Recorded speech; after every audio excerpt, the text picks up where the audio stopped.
নমস্কার। আশা করি সবাই ভালো আছেন। এখন শীতকাল, শীতকালে বাজারে বিভিন্ন রকম শাক দেখতে পাওয়া যায়। তার মধ্যে একটা শাক হলো বেথো শাক। এই যে এরকম ছোট ছোট দেখতে, এই যে এটা বেথো শাক। বাজারে এগুলো কিনতে পাওয়া যায়। আমি কিনে নিয়ে এসেছি। এখন আজ আমি এই বেথো শাক কিভাবে রান্না করে নেওয়া যায় সেটাই দেখাবো। শাকগুলো আমি খুব ছোট ছোট করে কুচিয়ে নিয়েছি। এখন কড়াইতে সর্ষের তেল দিলাম। তেলটা গরম হয়ে যাওয়ার পর তেলে ফোড়ন দিয়ে দেব। হাফ চামচ মতো কালো জিরে আর কাঁচা লঙ্কা ফোড়ন দিয়ে দেব। দুটো কাঁচা লঙ্কা দিয়েছি। এখন ফোড়ন ভালো করে ভেজে নেব। ফোড়ন ভাজা হয়ে গেলে এর মধ্যে ছোট ছোট করে কেটে রাখা শিম দিয়ে দিতে হবে। শিম দিয়ে শিমটা একটু ভালো করে ভেজে নেব। এই বেথো শাক শিম কিংবা বেগুন বা শিম বেগুন দুটো কিছু দিয়েই রান্না করা যায়। আজ আমি শুধু শিম দিয়ে করছি। শিম দিয়ে বেথো শাকের পোস্ত রান্না করব।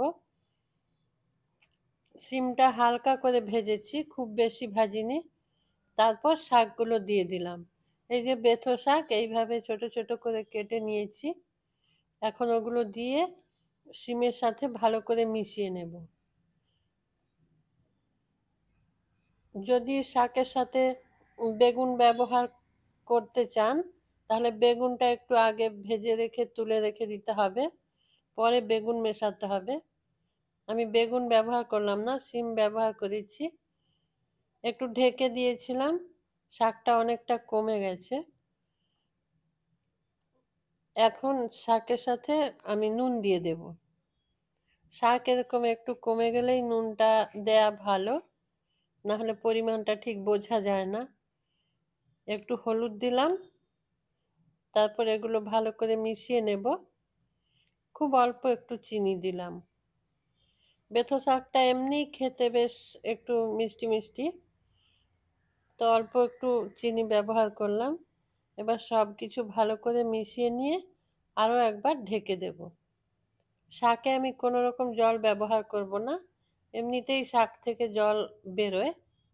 অল্প জলও বেরিয়েছে, এই জলের মধ্যেই রান্না হয়ে যাবে, আর জল দেব না। এখন এটা ভালো করে নাড়াচাড়া করব।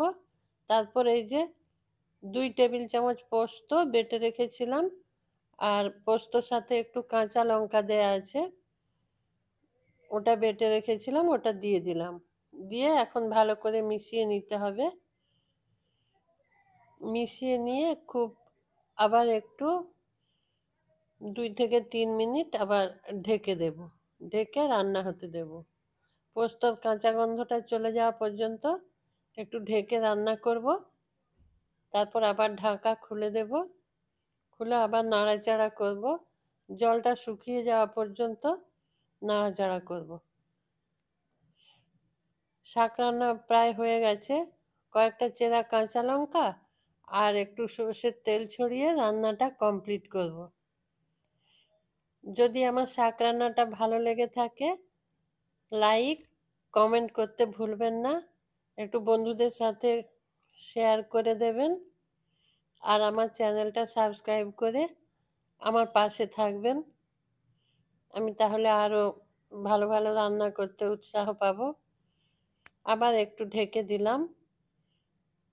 তেল আর লঙ্কার ফ্লেভারটা মিশে যাওয়ার জন্য 1 মিনিটের জন্য ঢেকে দিয়েছিলাম। খুলে এই যে ভালো করে নাড়াচাড়া করে নিয়েছি। শাক রান্না কমপ্লিট হয়ে গেছে। এখন গ্যাস অফ করে দিলাম। এখন সার্ভ করার জন্য এটা তুলে নেব। নমস্কার। ভালো থাকবেন সবাই আর সুস্থ থাকবেন।